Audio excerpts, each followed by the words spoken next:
Today's highlights: why is Bitcoin stuck at 67,000? With the Middle East in turmoil, why won't the premium drop? Let's compare crypto U-cards to see which one offers the best value.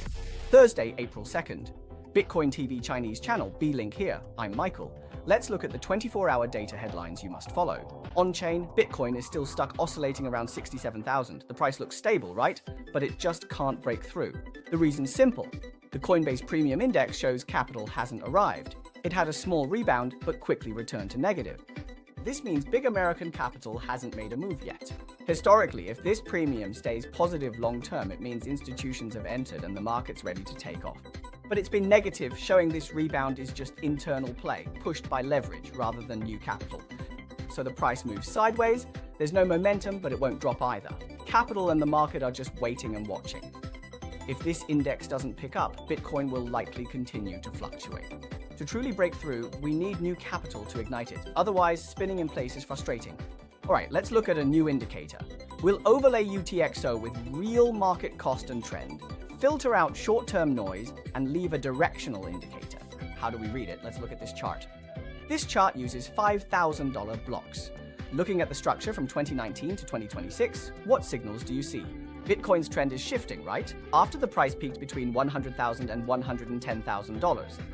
Consecutive rising orange blocks switched to consecutive falling blue blocks while also breaking below the latest low. This is a classic signal of weakening. A similar structure appeared in May of 2022. It had just entered a deep correction, almost a one-to-one replica of now. Bitcoin also reversed after its 2025 high, but this time is different. It's not an immediate crash, but a shift from a one-sided rally to a phase that might require a deep correction. Next, only one thing is key, seeing if capital returns. If capital doesn't flow back in this wave, I still see the possibility of Bitcoin starting with a 3. The market is straightforward now. Bitcoin is stuck between $60,000 and $70,000, moving sideways. But the money has changed hands. Altcoin volume has been drained since 2021, with capital flowing entirely into Bitcoin. So the recent rebound is just a short-term recovery, not a trend reversal. About 38 to 40 mainstream altcoins are near historical lows. It's a structure where massive amounts of chips are deeply trapped. So this kind of structure usually appears in the tail end of a bear market. But the problem is there's no volume and capital hasn't returned, so this isn't a reversal, it just can't drop further. There are currently 3 signals in the market, which are: capital is flocking to Bitcoin, altcoins are in a deep correction phase completely under Bitcoin's control. So once Bitcoin fluctuates, altcoins will see even greater volatility. This isn't a broad rally, but rather Bitcoin's one-sided market. But alright, let's look at the news. Right now, Bitcoin's price can't seem to rise. First, liquidity hasn't returned. Why not? Everyone expects inflation to rise. Why? Oil prices are still climbing, and the US is entangled in the Iran conflict. But now it's stuck in a very awkward position regarding whether or not to launch a ground war. Will the US start a ground war? I think either way, it's not good for oil prices or overall inflation. So, the Middle East situation directly impacts crypto prices. Iranian President Masoud Pezeshkian sent an open letter to the American people, emphasizing that Iran did not start the war, attempting to signal a de-escalation. But meanwhile, Iran still rejects key ceasefire terms, so geopolitical tensions haven't truly eased. This mix of verbal softening and actual confrontation makes it hard for the market to form clear expectations, so the risk premium persists. We're going to hit them extremely hard over the next 2 to 3 weeks. After Trump's speech, the market began trading on expectations of escalated conflict, putting pressure on risk assets. Bitcoin briefly fell below $69,000, a daily drop of about 2.8%, while Ethereum fell nearly 5%.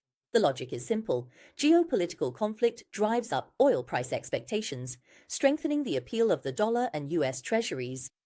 Capital is flowing out of risk assets, and Bitcoin is adjusting in tandem.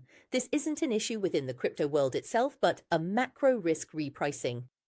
Recently, I received a physical U-card from a major exchange starting with C0 fees. Sounds great, and the transaction rebates are very attractive. But after using it, I found that 0 fees only applies to spending within the United States. Outside the US, adding up various taxes, exchange rates, fees, and interbank costs, the loss is about 2.5%, not including high ATM withdrawal fees. So don't just look at the ads for U-cards, instead make sure to see which one is actually cheaper in practice. Now let's break down the cards I've personally used to find out which is really the best deal overall. Mainstream crypto cards include BitGet Card, MyPay, Coinbase Card, Crypto.com Card, and Circle's USDC Card. The key difference is the fee structure. BitGet has a $600 free limit, $800 for early birds, and 0.9% over that. MyPay is about 0.31%. Coinbase ranges from 0.5 to 1%. Crypto.com adjusted its staking mechanism. The USDC card has zero fees, but is region restricted.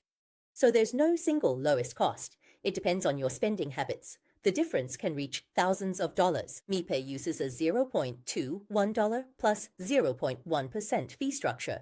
A $100 transaction costs about $0.31, nearly 3 times lower than the industry average of 0.9%. The core advantage is in high-frequency, small-value scenarios. Meanwhile, its payment capabilities have extended to daily scenarios like online shopping and phone top-ups, upgrading it from a simple crypto card to a long-term payment tool. For high-frequency users, the cost advantage comes from continuous use, not single transaction savings. I've been using MiPay for nearly 3 years now. 0 complaints during that time. And among those I've recommended MiPay to, not a single person has stopped using it after trying it. Because all MiPay fees are clearly listed with absolutely no hidden charges. And you have to understand, what's the risk with U-cards? It's the gimmicks. You deposit money with me, I give you staking interest, or I waive your transaction fees. That's called you eyeing the fees while they're eyeing your assets, your principal. It's not worth giving up entirely. But MiPay keeps it very simple. When you transfer money in, it tells you, I'm not a wallet, please don't store money here, just transfer what you need. 220 million stolen from Drift on April Fool's Day. Is DeFi actually safe? Trump's USD1 stablecoin has integrated with MoonPay. Zero fee deposits, endless spending scenarios, stablecoins upgraded to payments. One's a trap, one's an opportunity. I'll show you how to tell them apart. First point, yesterday was April Fool's Day. But no joke, yesterday Solana's most famous DeFi project, Drift, was drained of $220 million by hackers. This isn't a prank, it's a real attack. Drift Protocol is the largest decentralized perpetual contract exchange on Solana. Daily trading volume exceeds $1 billion, with hundreds of thousands of users. The attack occurred on the afternoon of April 1st, Beijing time. Hackers gained vault access via a smart contract vulnerability, withdrawing funds in large batches. A single transfer reached 41.7 million GLP, worth up to $155 million. Currently, the hacker's main wallet still holds over $109 million in assets, undergoing mixing and cross-chain laundering.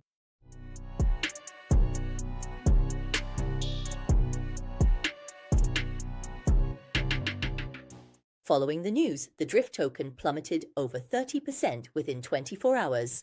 Market panic is spreading rapidly. Multiple cross-chain bridge services have emergency halted withdrawals to stop the hacker from moving more assets.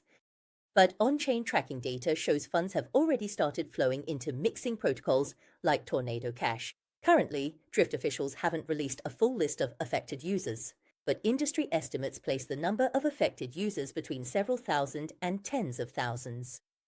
So in the on-chain, decentralized world, the biggest fears are code vulnerabilities and hacker attacks. I've always said the most profitable ones in this field aren't the exchanges, but the hackers. It's pure profit with zero cost. Especially North Korean hackers. Exchanges are guarding their money while they're fighting for their lives, so the motivations are completely different. But in a centralized system, you have to report everything. They audit if you can get a loan, if you're eligible to spend, and if your money is clean. With decentralization, you might face hacker attacks, but I'd still choose decentralization. What about you? Let me know in the comments. Since Trump took office, making money has been etched on his forehead specifically for himself. He doesn't care about presidential decorum anymore. He's dropped the facade and stopped acting like a beacon of light. Everyone's just competing to see whose fist is harder, right? Okay, Trump has this thing called USD1. Although I think 99% of people probably haven't used the USD1 trading pair, Binance has already fully listed all the USD1 trading pairs. You could see this as CZ showing goodwill to Trump or even a kind of tribute.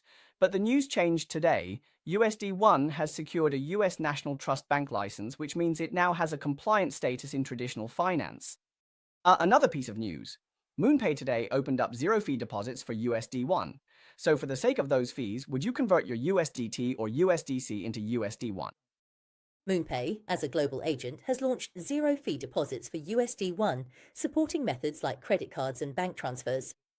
It also covers Ethereum and the BNB chain as a fiat gateway, with a daily trading volume of hundreds of millions of dollars. This move will lower the entry barrier and drive growth in users and trading volume. We have our own independent stablecoin. It's called USD1. It's currently the fastest growing stablecoin in the world, but still pales in comparison to the Tether or the Circle. Well, we're growing quite quick, Joe. We've reached $2.2 billion of market cap in just under 90 days. The Solana Ecosystem Payment Protocol, ZBEC, has integrated USDE into its super app. It supports streaming payroll, bulk transfers, unlocking schedules, and dual-end management, and teases an email-based onboarding and payment feature. This marks USDE's entry into real-world payment scenarios and strengthens its enterprise capabilities. Trump still has about 3 years before he leaves office, so during these 3 years, USD1 is bound to take off. Now that they've got the license, MoonPay can facilitate the flow of funds to convert US dollars into USD1, and ZBEC can enable real-world consumption scenarios. With this inflow and outflow, the Trump family might become the most profitable among all US conglomerates or political groups. If you don't believe it, let's see in 3 years. Okay, let's move on. Australia didn't just talk this time. They directly brought crypto platforms into a licensed regulatory framework. Exchanges and custodians who want to keep doing business will need to secure their licenses first, or they won't even get through the door. CoinShares isn't just talking about a vision this time. They're going public on NASDAQ via a backdoor listing. A veteran crypto player entering the US main board, the signal is clear. Traditional capital markets are continuing to open doors for crypto assets. The Uniswap Foundation revealed its finances. The Treasury still has $85.8 million, which is expected to last until January 2027. While other projects are still struggling to survive, they've already planned out next year's budget. SBI's market maker, B2C2 and Solana have established a main channel for institutional stablecoin settlement. The message is clear. Large-scale capital is finding the old ways too slow and is switching to faster, cheaper chains for business. Brother Machi shared his hyperliquid backend on X, showing accumulated transaction fees nearing $2 million. Netizens laughed, saying he's not there to trade, but to boost the platform's performance metrics. OpenAI just completed a $122 billion funding round. Why mention this in the motivational section? Because it's not about the amount, but the signal. The AI era is truly here. Those who still think AI is a bubble will be ruthlessly left behind by the times. Here's a stat you might not know. AI-related job postings account for about 4.2% of the total, but the growth rate is triple that of 2023. The key question isn't whether AI will replace you, but whether you have the ability to use AI. So the workplace will split into 2 types of people, those who are replaced and those who use AI to boost efficiency. This process is like the early days of the internet disrupting traditional industries. The trend won't stop just because you dislike it or feel anxious. So what you need to do now is master AI tools as quickly as possible and make them part of your skill set. This is the hard rule for survival now. All right, that's all for today's show. Our membership benefits are all in here. We hope you'll join us. Let's hustle together in Web3 and AI and get rich together. See you tomorrow.